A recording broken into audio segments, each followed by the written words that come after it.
Okay, this little cube, well it doesn't look like a cube, but it is. It's made of 6 of this unit.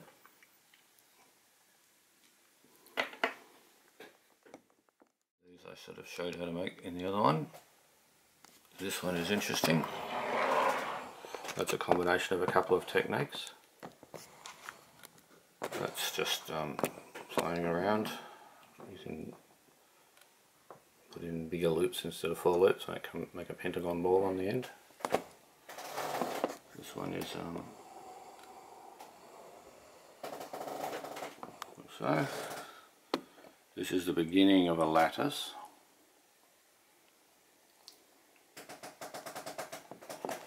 This is an icosahedron, like the last one I made in the other video. Was had triangles as well. You don't need those. You can just use 5 of the, so 12 of the 5 tag ones.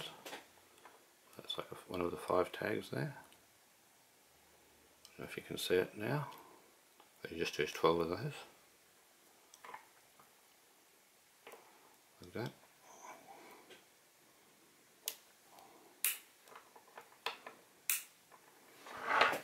That also deforms when you put it down, but then it just pops open when you pick it up, like the other one. This was just something I was fiddling with. I'm probably not even going to finish it. It's on here. I would put a tag like that, and then you've got to sort of carefully make sure it binds to the to the ones under it. Like those ones there. I don't know if you can see very well. It binds to that and to that, and it's quite tricky to do. I wouldn't start with it first. Okay.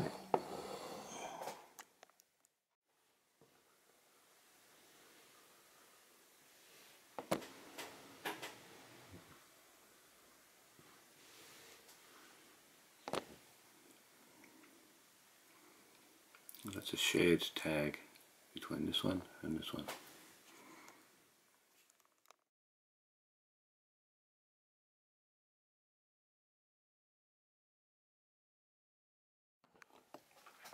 I'll just point out that these little pentagon subunits were what I used to make the star. Not pentagon, I beg your pardon, they're tetrahedron. Corners of the star are folded in like that, but you don't need to do that. When you separate out tags, make sure you separate the bottom one as well, or else they snap back together in an ungainly kind of a way. And then those two would join to another one that's identical without this part here. This part here, I can demonstrate that, I think, if I've got enough battery.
Right.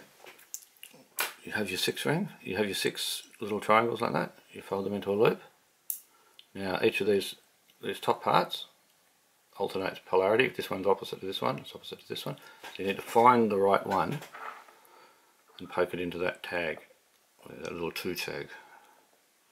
Now, the first one was right. If I try to put the next one in, that's not right. You can feel that it doesn't want to go where you're putting it, it pushes to the side. And then the third one will go in as well. So now you put every second one into a tag, And that's begun. Now, to make the first step, you make another couple of little 3 loops, and you can put it on. You pick 2 to put it on. And you see what happened? It popped open. Try that again. Oh, so I'll put that one on backwards. So you got to carefully get that off. You have to learn to do that.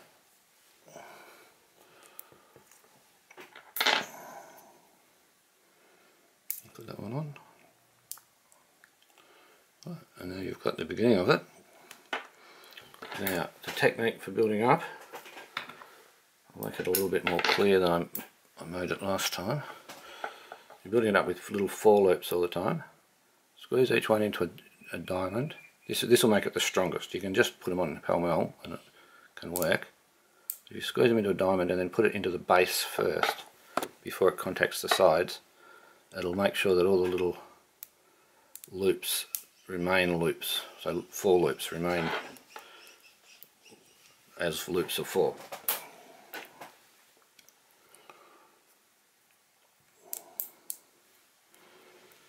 Yeah, and you've joined it in a fancy way, and it's cool. Same as before, you can just click them together, make a knob, or you can do something else. Or you can go back into one of these, or you can put it into a tetrahedron, which is what I did there, and join 2 tetrahedrons. Now those 2 tetrahedrons came out oppositely aligned.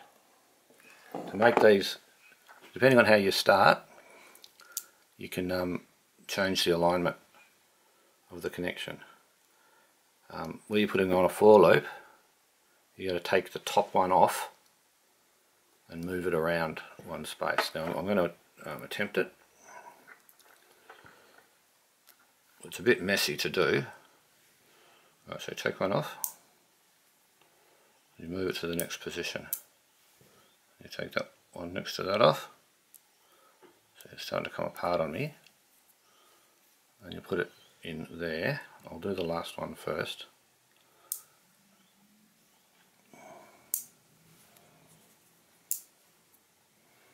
And now it should have reversed the polarity of the tube, because you've got little half loops there and you've started a new sort of loop there. And that should mean that when you make 2 tetrahedrons like that, they join lined up, which is what you would have to do if you're making a large star or some shape like that, or a square. Because the tube's a bit bendy, it's one of those bendy ones.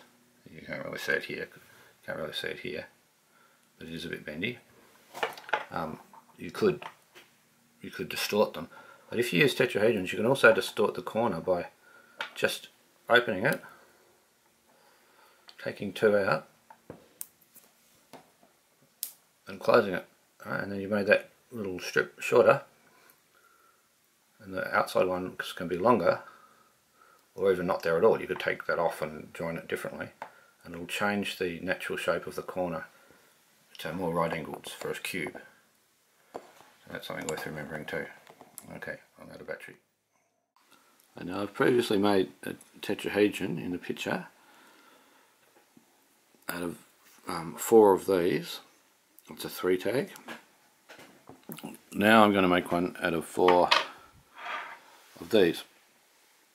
And this is a 6 tag. The first thing you do with 6 tags, unless you want them flat, sometimes you do, is fold the 3 alternate ones up and 3 other alternate ones down. Get it to look like this. And we just put it together exactly as the 3 tags. Right, now I've carefully arranged all the polarities so I know what they are and that they're going to work. And I just clip them all together. They want to go in the right place.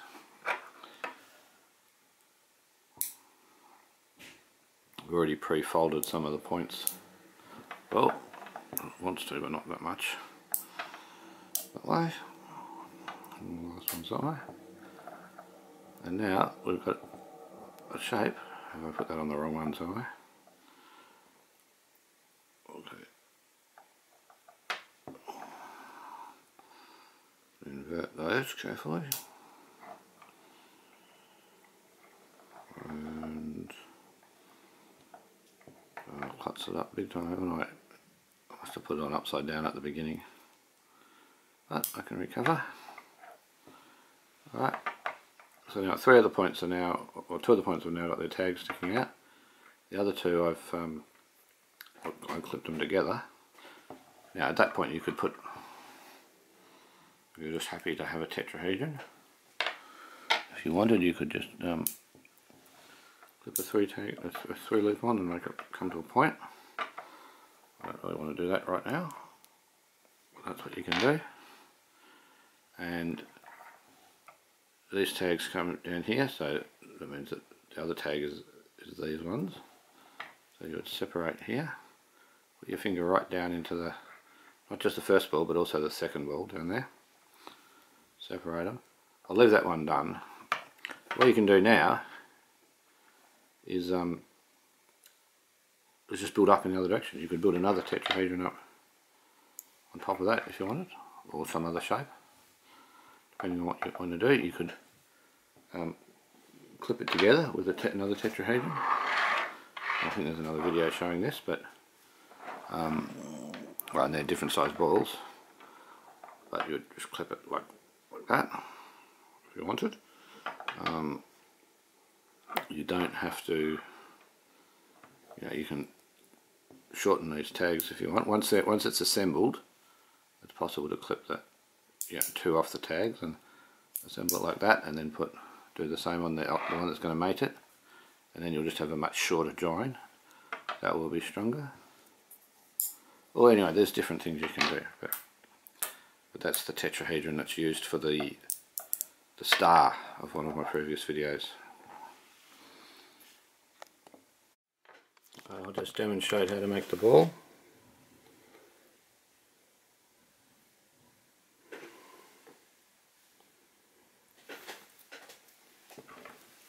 Five ring. Put single tags on around the outside. Like that.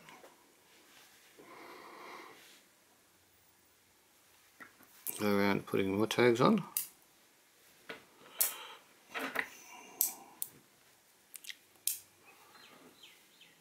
So 5 in all.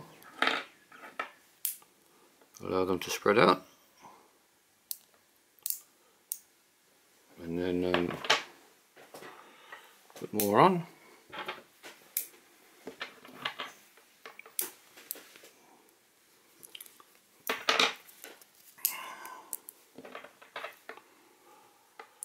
Like this. In the gaps there.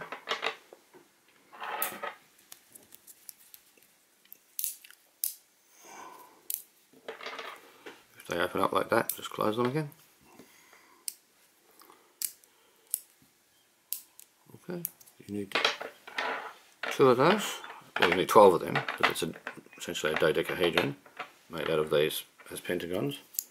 But to join 2 of those, you need a single one of those.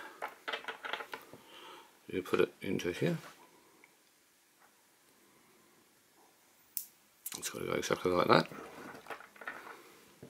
And it's upside down. You can sort of feel then it's not going to go right. Okay, and then you allow the corners to join, and that's the join. The next one, I haven't really got enough to make the next one, but the next one would go like that, and you'd end up with a kind of hexagon at the corner. Alright, but it's not a full piece. This one's not a full piece yet. Okay, so that's 2 of the 12 sides of a dodecahedron. All the others are joined exactly the same way.